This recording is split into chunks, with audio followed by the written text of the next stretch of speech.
Hello everyone, आप सभी का बहुत बहुत स्वागत है इस चैनल में जिसका नाम है संजीव सर फिजिक्स। आज हम लोग कर रहे हैं पार्ट 2। कौन सा चैप्टर का? ग्रेविटेशन का। इस वीडियो में हम सब जानने वाले हैं यूनिवर्सल लॉ ऑफ ग्रेविटेशन के बारे में, importance of universal law of gravitation के बारे में, some values of masses and radius, मतलब mass of planet, radius of planet, ठीक है, सन, अर्थ, मून, इन सब का वैल्यूज हम सब देखेंगे। कुछ पार्टिकल के मास देखेंगे, है ना, एटम और न्यूक्लियस के रेडियस भी देखेंगे। उन सब वैल्यूज को आपको याद करना होगा ताकि कोई भी एग्जाम में आपको दिक्कत ना हो, आप इजीली कैलकुलेट कर सकें, है ना, ग्रेविटेशनल फोर्स कैलकुलेट कर सके। अगर दो पार्टिकल के बीच में डिस्टेंस दिया हो, दोनों का मास आपको याद हो तो, ठीक है। नेक्स्ट है calculation of gravitational force between earth and moon. आप कैलकुलेट कर सकते हैं सन एंड अर्थ का भी। वीडियो शुरू करने से पहले अगर आपने इससे पहले के वीडियो पार्ट 1 को नहीं देखा तो आप उस वीडियो को देख सकते हैं, लिंक डिस्क्रिप्शन में दिया जा रहा है। तो चलिए शुरू करते हैं आज का वीडियो।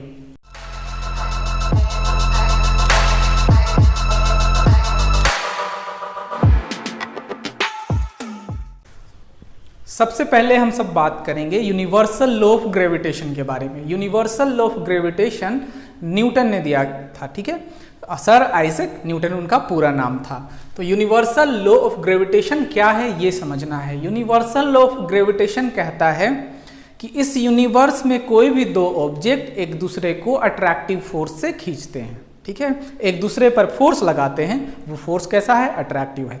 कोई भी दो ऑब्जेक्ट, कोई भी दो पार्टिकल, चाहे वो कितनी भी दूरी पर क्यों ना हो, कितनी भी दूरी पर क्यों ना हो, वो एक दूसरे पर अट्रैक्टिव फोर्स लगाते हैं।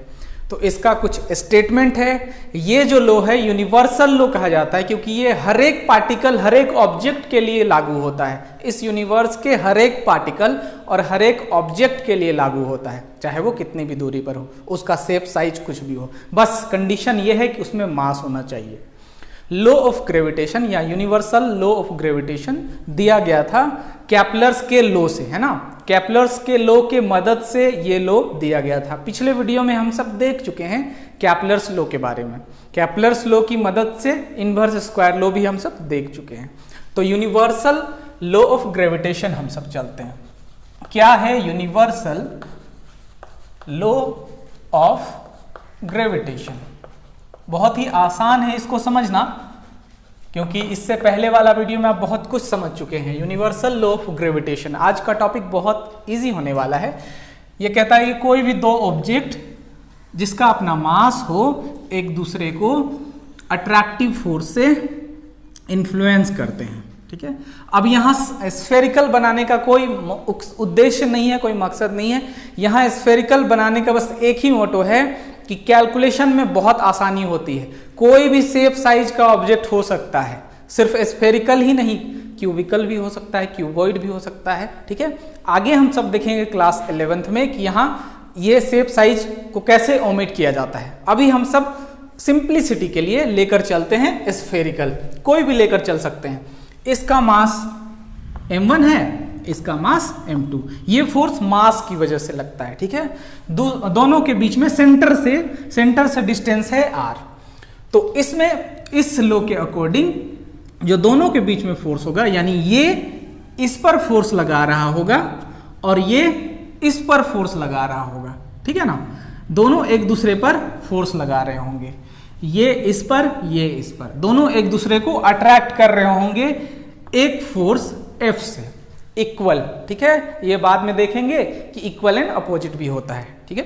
तो एक फोर्स, वो फोर्स क्या होगा जो अट्रैक्टिव फोर्स होगा दोनों के बीच में, वो होगा डायरेक्टली प्रोपोर्शनल टू दोनों के प्रोडक्ट में, है ना, directly proportional to product of their masses and inversely proportional to square of the distance between them. इसको क्या बोला गया था पिछले वीडियो में? इसको बोला गया था इनवर्स स्क्वायर लॉ, ठीक है। इनवर्स स्क्वायर लॉ बोला गया था, ठीक है ना। यानी दूरी बढ़ेगा तो फोर्स घटेगा। इसका स्टेटमेंट आपको लिखना होगा। स्टेटमेंट आपको बताना होगा। अगर क्वेश्चन पूछता है define universal law of gravitation, तो आप स्टेटमेंट लिखेंगे। स्टेटमेंट अगर ये दोनों याद है तो आप लिख लेंगे। every object of this universe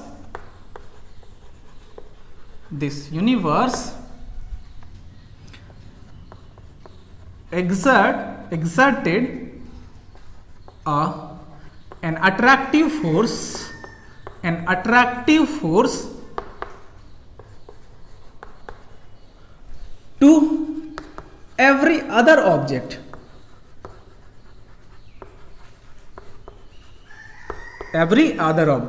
है ना. This attractive force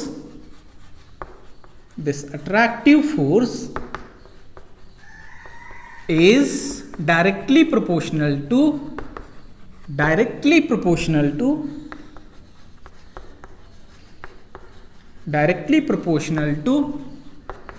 product of their masses and inversely proportional to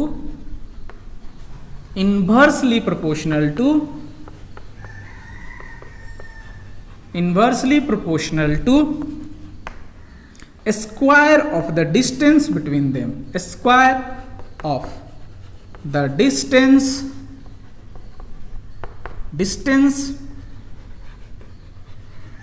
between them. और ये डिस्टेंस बिटवीन देम कहां से होगा? From their centre. पूरा स्टेटमेंट लिखेंगे, फ्रॉम देयर सेंटर्स,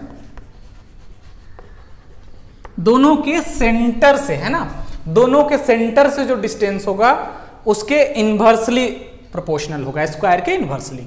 और दोनों का मास m1 m2 के प्रोडक्ट के डायरेक्टली. मतलब मास बढ़ेगा तो फोर्स बढ़ेगा और डिस्टेंस बढ़ेगा तो फोर्स घटेगा. ठीक है, ये पूरा स्टेटमेंट आपको है. उसके बाद आपको क्या करना है? इन दोनों लो को एक कर देना है, यानी f directly proportional to m1 m2 और मल्टीप्लाई कर दीजिएगा, क्योंकि ये भी f है तो ये RHS मल्टीप्लाई हो जाएगा, तो ये आपका हो जाएगा r². ठीक है, आपको पता है डायरेक्टली प्रोपोर्शनल को हटा के अगर आप इक्वल करना चाहते हैं तो एक कांस्टेंट लगता है. उस कांस्टेंट का नाम है यहां g, constant of proportionality. g क्या है? Constant of proportionality. यहां इसके बारे में आपको बताया जा रहा है, बहुत ही इंपॉर्टेंट टॉपिक है, हर एक टॉपिक से इसका क्वेश्चन रहता है. g क्या है? यहां लिखेंगे where g constant of proportionality.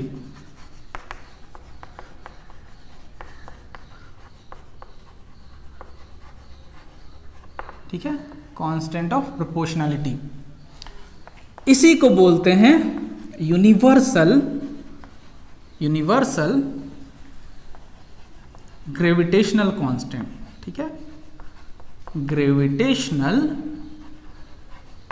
Constant.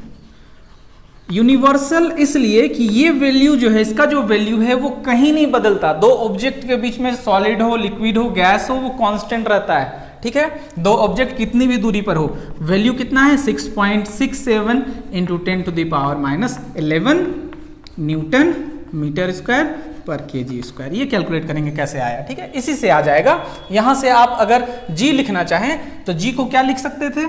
g लिखना चाहें तो इसको लिख सकते थे f r² m1 m2. ठीक है, ये हो गया न्यूटन, इसका हो गया डिस्टेंस है मीटर स्क्वायर, और केजी इंटू केजी पर केजी स्क्वायर. ठीक है, तो यूनिट ऑफ जी आपको याद रखना है. यूनिट ऑफ जी ये आ जाएगा SI यूनिट ऑफ जी में आ जाएगा. क्या आ जाएगा? न्यूटन मीटर स्क्वायर पर केजी स्क्वायर. ठीक है, इसका नाम है यूनिवर्सल ग्रेविटेशनल कांस्टेंट. क्यों? क्योंकि इसका वैल्यू कहीं चेंज नहीं करता. तो ये एक क्वेश्चन यहां पूछता है, why g is known as universal gravitational constant. Why g is known as universal gravitational constant. तो इसमें आपको लिखना है because its value which is 6.67 into 10⁻⁻11 Newton meter square per kg square does not change at all, है ना. means it is constant all over the universe. दो question यहां पूछता है। पहला, why this law is universal, ये law universal क्यों है? क्योंकि this law is universal because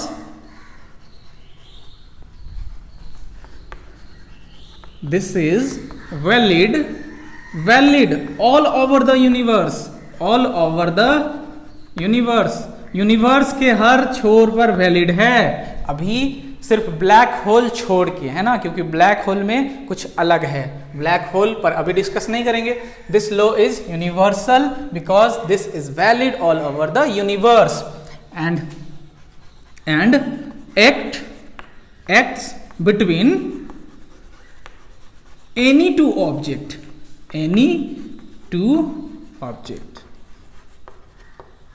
ठीक है, उनके बीच में मीडियम क्या है उससे कोई लेना देना नहीं है। दूसरा क्वेश्चन है, why capital G is known as universal constant, universal gravitational constant. Universal क्यों है? ये बदलता नहीं होगा इसीलिए।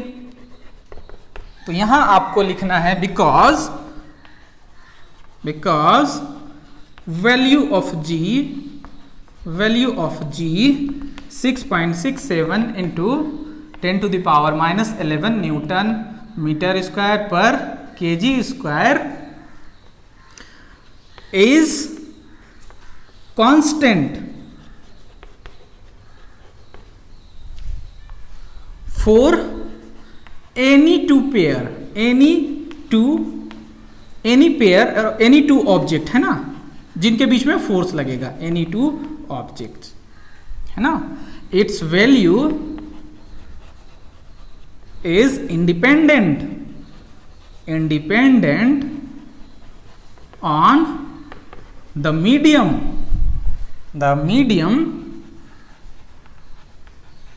and shape size of object,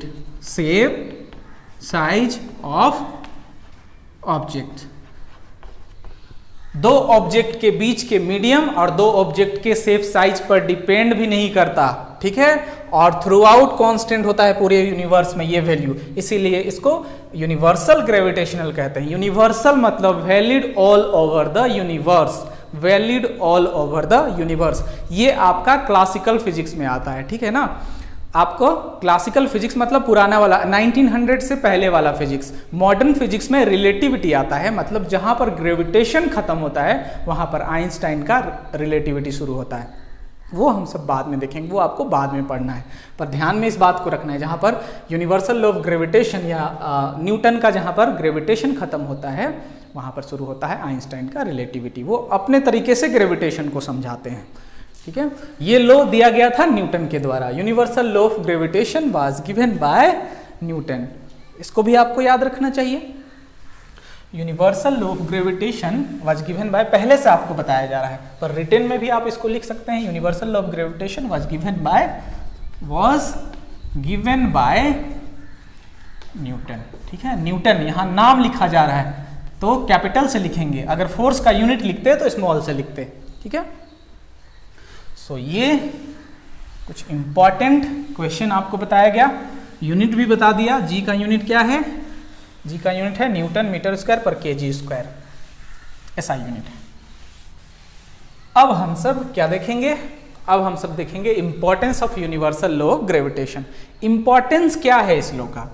importance बहुत है। फॉर्मेशन ऑफ गैलेक्सी, पहले तो इंपॉर्टेंस आपको देखना चाहिए, क्योंकि बिना इंपॉर्टेंस को समझे हम सब ये नहीं फील कर पाते हैं कि इसको हम पढ़ें क्यों। पहला, formation of Galaxy, formation of Galaxy जो बना है उसके पीछे जो फोर्स है, उसके पीछे कॉज जो है वो ग्रेविटेशन फोर्स है, अट्रैक्टिव फोर्स, ठीक है ना। फॉर्मेशन ऑफ प्लैनेट भी कह सकते हैं, फॉर्मेशन ऑफ प्लैनेट, नेक्स्ट है स्टार वगैरह गैलेक्सी में आ जाएगा, प्लैनेट का अलग आ जाएगा, सोलर सिस्टम, ठीक है ना। Satellite, satellite can revolve around the planet due to gravitational force, due to gravitational force। Next देखेंगे tides, tides on the earth, earth पर जो टाइड्स आते हैं वो मून के ग्रेविटेशनल फोर्स की वजह से आते हैं। मून जो ग्रेविटेशनल फोर्स एक्सर्ट करता है अर्थ में, उसके वजह से आते हैं। नेक्स्ट है एटमॉस्फेयर ऑफ द अर्थ। जी हाँ, अर्थ का एटमॉस्फेयर बचा हुआ है ग्रेविटेशनल फोर्स के कारण, ग्रेविटी के कारण, अर्थ के ग्रेविटी के कारण, ठीक है। एटमॉस्फेयर ऑफ द अर्थ, अर्थ का एटमॉस्फेयर बचा हुआ है ग्रेविटेशनल फोर्स के कारण। अगर ये ग्रेविटेशनल फोर्स नहीं होता अर्थ का, जो सिस्टमैटिक है, जो वैल्यू है उसके अकॉर्डिंग नहीं होता, तो हमारे पास एटमॉस्फेयर नहीं होता और हमारा लाइफ भी एग्जिस्ट नहीं करता। तो ये कुछ इंपॉर्टेंस है, हालांकि और भी इंपॉर्टेंस हो सकते हैं, और भी पॉइंट आपको मिल सकते हैं, आप और भी पॉइंट्स आप बुक से देख सकते हैं, ठीक है ना। नेक्स्ट वैल्यू हम सब देखेंगे, some values of mass and radius. Value देखना है, सो मास आप देख, मास ऑफ अर्थ क्या होता है, कितना होता है। Some values of masses and radius, क्या क्या होगा, mass of earth, mass of earth. तो मास ऑफ अर्थ को me से डिनोट करेंगे, 6 × 10⁻24 kg। मास ऑफ सन क्या हो जाएगा, mass of sun 2 × 10⁻30 kg। Mass of moon, mass of moon, इसको डिनोट करेंगे मास ऑफ मून, कितना हो जाएगा 7.4। ये सब वैल्यू आपको बुक में भी मिल जाएगा, 22 kg। अब रेडियस आप देख सकते हैं, मास देख लिए, आप रेडियस देख सकते हैं। अर्थ का रेडियस जो बार बार आपको पूछता है, बार बार इसको यूज होगा। Radius of earth, radius of earth कितना है, 6400 kilometre.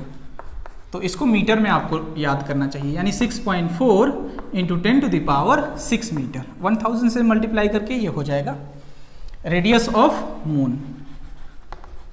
Radius of moon, radius of moon कितना है, 1730 किलोमीटर, यानी 1.73 × 10⁻6 मीटर, ये हो जाएगा। और सन अर्थ के बीच में डिस्टेंस भी आपको याद रखना चाहिए, सन अर्थ डिस्टेंस। सन अर्थ डिस्टेंस होता है 1 एस्ट्रोनॉमिकल यूनिट। क्या बोलते हैं, 1 एस्ट्रोनॉमिकल यूनिट। और वो कितना होता है, 1 एस्ट्रोनॉमिकल यूनिट वो होता है 1.496 × 10⁻11 मीटर, इतना मीटर, ठीक है। यानी सन अर्थ के बीच में ये लगभग 15 करोड़ किलोमीटर है, 15 करोड़ है ना। सन और अर्थ के बीच का जो डिस्टेंस है वो 15 करोड़ किलोमीटर है। नेक्स्ट देख सकते हैं आप मास ऑफ इलेक्ट्रॉन, ठीक है। मास ऑफ अर्थ हो गया, इधर हम सब देख सकते हैं mass of electron, mass of electron. Mass of electron को डिनोट करेंगे मास ऑफ इलेक्ट्रॉन, स्मॉल से डिनोट करें क्योंकि इलेक्ट्रॉन बहुत छोटे होते हैं। 9.1 × 10⁻31 kg, -31 kg। Mass of neutron, Mn मतलब mass of neutron, 1.675 × 10⁻27 kg। Mass of proton 1.67, यहाँ पर हो जाएगा 3 × 10⁻27 kg, ठीक है। ये कुछ मास के बारे में डिटेल है। ये सब वैल्यू आप लिखते रहें, प्रैक्टिस करते रहें तो आप निकाल लेंगे। एटम का रेडियस आप देख सकते हैं, रेडियस ऑफ एटम, अभी केमिस्ट्री में एटम हो रहा होगा, radius of atom. Radius of atom कहने का मतलब क्या, न्यूक्लियस से ऑर्बिट का डिस्टेंस अप्रॉक्स लिया जाता है 10 to the power -10 metre. Radius of nucleus, radius of, sorry बिना चौक गिरे क्लास कंप्लीट नहीं होता, ठीक है। रेडियस ऑफ न्यूक्लियस कितना है, 10 to the power -15 मीटर। ये छोटा है, न्यूक्लियस छोटा होता है एटम से, ठीक है, ये बड़ा है। सो ये कुछ इंपॉर्टेंट वैल्यू है। अब इन वैल्यूज का यूज करके आप कैलकुलेट कर सकते हैं gravitational force between earth and moon.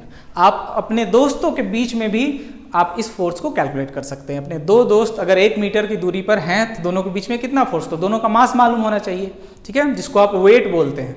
मास वही है जो आप वेट बोलते हैं, ठीक है। हालांकि ये मिसलीडिंग टर्म है, वेट अलग चीज होता है, मास अलग चीज होता है। अब हम सब देखेंगे ग्रेविटेशनल फोर्स अर्थ और मून के बीच में। कितना ग्रेविटेशनल फोर्स होगा अर्थ और मून के बीच में। आप सन और अर्थ का कैलकुलेट कर सकते हैं। अर्थ और मून के बीच में ग्रेविटेशनल फोर्स कैलकुलेट करना है, मतलब दोनों का मास मालूम होना चाहिए और दोनों के बीच में डिस्टेंस मालूम होना चाहिए। Gravitational force between earth and moon, तो ये अर्थ और ये मून दोनों के बीच में कुछ डिस्टेंस होगा आर। ये है 3,84,000 किलोमीटर, ठीक है। तो इसको आप एसआई यूनिट में बदलिएगा तो हो जाएगा ये इतना इंटू 1000 से मल्टीप्लाई कीजिएगा तब मीटर में बदलेगा, ठीक है। यानी 3.84 इंटू 10 to the power क्या लिख सकते थे, ये 5 इंटू 3, मतलब 3.84 into 10 to the power 8 metre, ठीक है। ये हो गया 1 2 3 4 5, 3.8 इंटू 10 to the power ये 3, ठीक है। और इसका मास, मास ऑफ अर्थ कितना है, 6 into 10 to the power 24 kg, अभी बताया गया आपको। मास of moon, mass of moon कितना बताया गया, 7.4 into 10 to the power 22 kg। सारा वैल्यू आपको मिल गया। जी का वैल्यू आपको पता है 6.67 into 10 to the power -11 newton metre square पर केजी स्क्वायर, ये वैल्यू होता है, ठीक है। अब फोर्स कितना लगेगा, force between the earth and moon आप कैलकुलेट कर सकते हैं इसको। F G m1 m2 are square, ये हो गया m1, ये हो गया m2, कोई भी m1 कोई भी m2 कोई फर्क नहीं पड़ता है। g का वैल्यू कितना है 6.67 into 10 to the power -11। m1 का वैल्यू कितना है 6 into 10 to the power 24 kg। m2 का वैल्यू कितना है 7.4 into 10 to the power 22 kg। और ये डिस्टेंस दोनों के बीच में कितना है 3.84 इंटू 10 to the power 8 का स्क्वायर।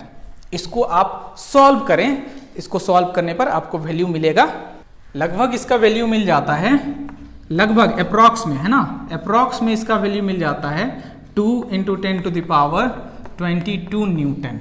ये काफ़ी ज़्यादा वैल्यू है ना, बहुत बड़ा वैल्यू है। आप और भी कैलकुलेशन कर सकते हैं, आप कैलकुलेशन कर सकते हैं सन और अर्थ के बीच में, ठीक है। सन और अर्थ के बीच में कैलकुलेशन कर सकते हैं। डिस्टेंस आपको पता है 1.496 into 10 to the power 11 metre आपको बताया गया। मास सन का पता है कितना है 2 into 10 to the power 30 kg, 30 kg। और अर्थ का मास कितना है 6 into 10 to the power 24 kg।